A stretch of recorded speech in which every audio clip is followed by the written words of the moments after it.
Welcome to Ecclesia Principles, a biblical strategy for believers to engage in God's design for government with Ray Eppard.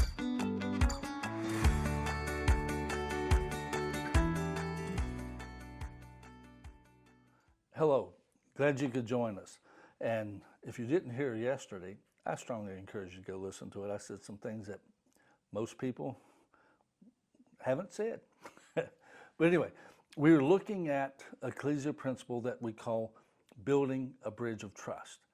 And with this, it's not a feel-good kumbaya moment that we're talking about. This week, we're actually looking at what happens when a bridge of trust is broken. You know, in a personal relationship between a husband and wife, if one of them has been unfaithful, that bridge of trust has been broken, and it creates all kinds of problems in that relationship. And it's no different on a national scale. When the bridge of trust is broken, there's real problems. And the only way to fix them is to rebuild the bridge of trust. And it will take time, and it will be hard work. Again, it's not a kumbaya moment. It's hard work. It's real effort. It's a real deal, because the results of a broken bridge of trust are real life problems. And we've been looking at those. Our texts have been Proverbs 18:19, a brother offended is harder to be won than a strong city. And also Matthew 24:12, and because lawlessness will abound, the love of many will grow cold. And again, think of the lawlessness more in the sense of not living by the laws of human interaction. When that's not happening, trust drops, love drops, and it does create all kinds of problems.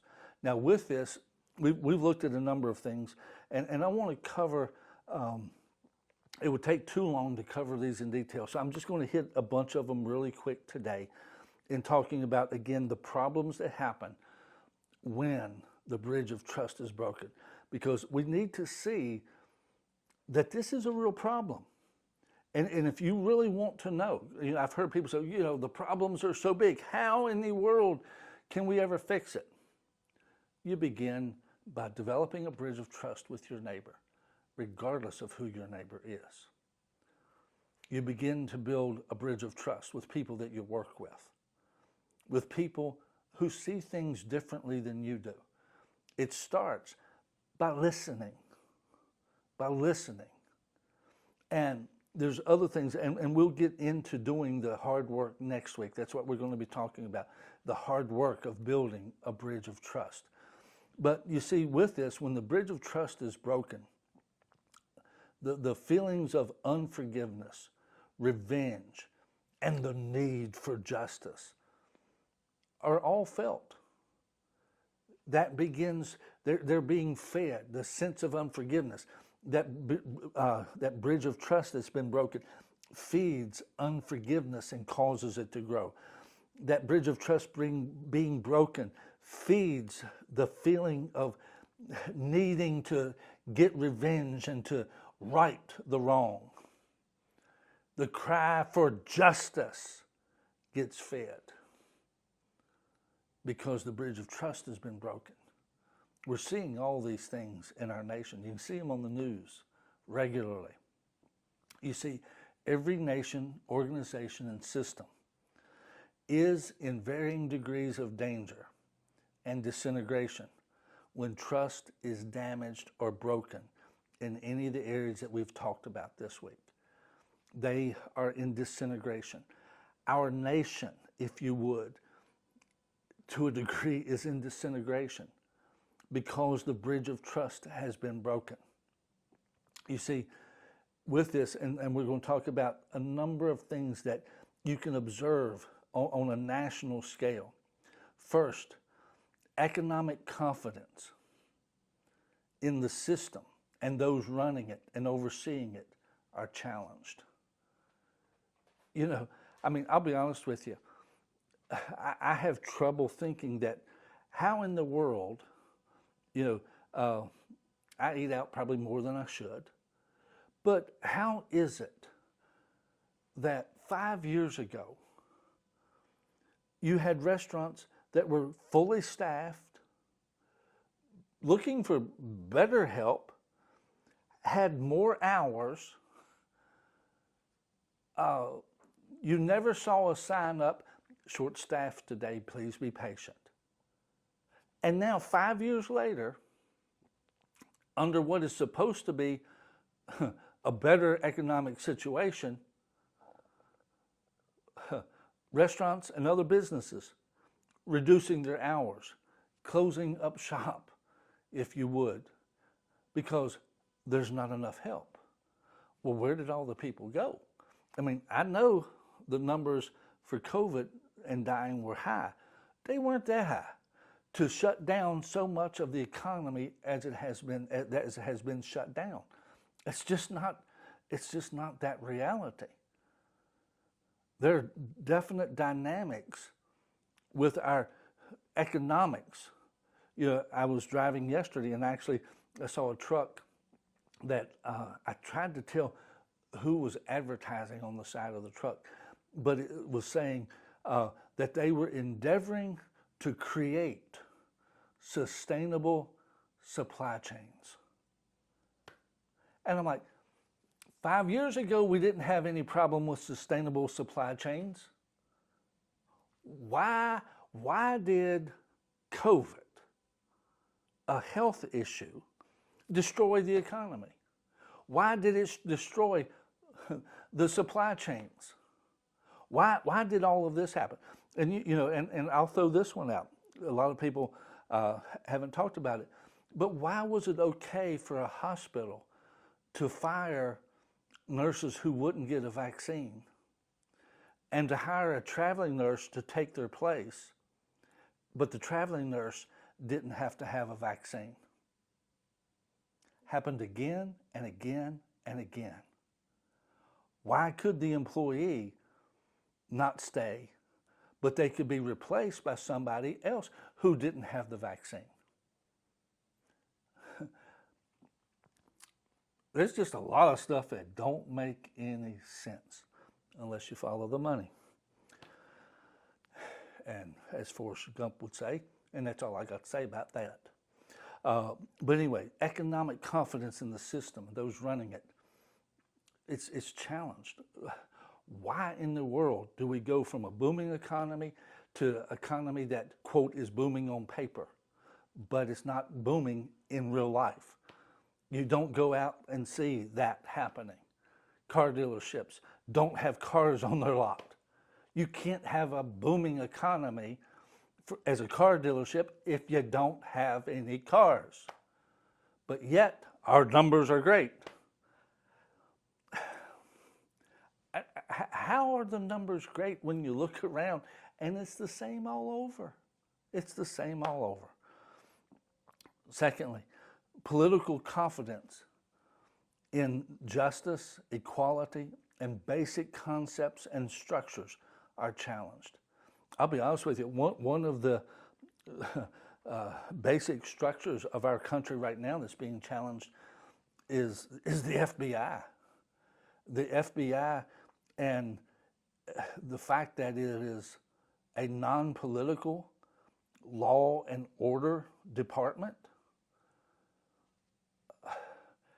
Again and again, there's just so many things that you look at and go, evidently not. Evidently, that's not the case. And you see systems being weaponized. The IRS was weaponized against conservatives during the Obama administration. The rate of conservative organizations that were approved and audited and so forth, it went up for those groups, not other groups. And even today, we're starting to see things, a weaponization of different departments. I read an article the other day about a couple, a young Catholic couple that could not have children. And they went through the state in order to adopt a child. And at the end of it, they passed everything except one thing.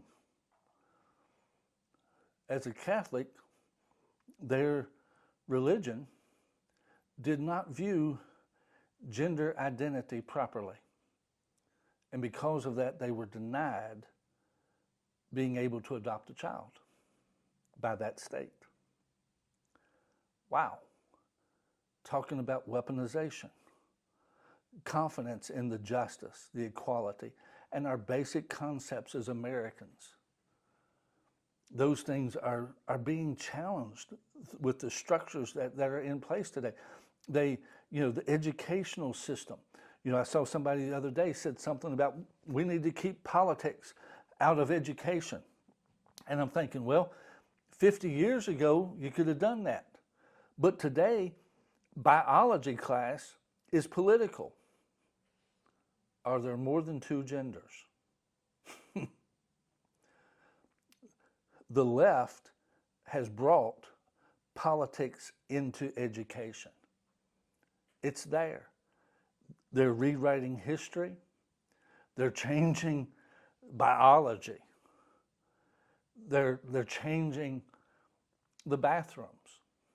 Locally, 2 new schools are being built, and they have unisex bathrooms where the boys and girls are supposed to stand in line together to use the bathroom.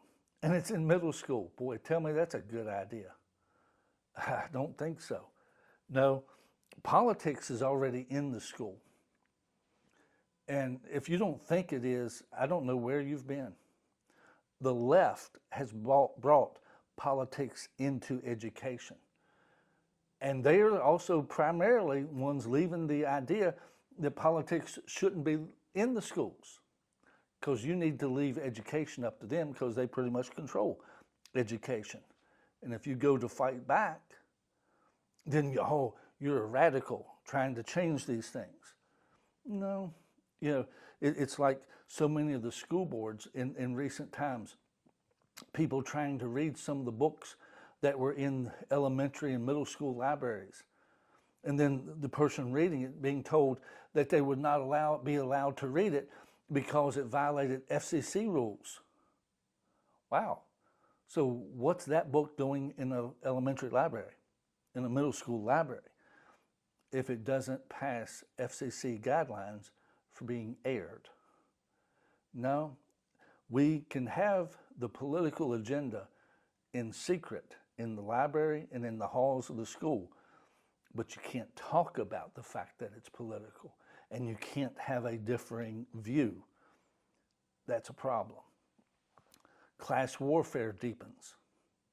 We see that happening today. So many calls that really, it boils down to a class warfare. Ethnic group gaps. Ethnic or racial, I don't like using the term racial, but ethnic groups, the divides between them, the gaps between them deepen. The personal or social dialogue becomes harsh, accusatory, and destructive. All of these are signs that the bridge of trust has been broken or is being broken. I hope through this week you have seen that what we're talking about, it's not a kumbaya moment. The bridge of trust is not just some good feeling that we can all go home and, oh, wasn't that sweet? Wasn't that wonderful? No. The bridge of trust being broken has some extremely harsh and real life consequences. And the only way we can build it back is to begin to build that bridge of trust. And next week we'll begin to talk about how to begin that hard work. See you next week.